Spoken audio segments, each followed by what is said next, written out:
বন্ধু আমায় লিখছে চিঠি, হাতের লেখা মন্দ না।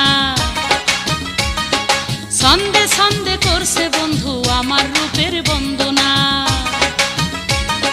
10 গ্রামের আমি নাকি সেরা সুন্দরী, চিঠি পড়েছি আমি লজ্জাতে মরি। চিঠি পড়েছি আমি লজ্জাতে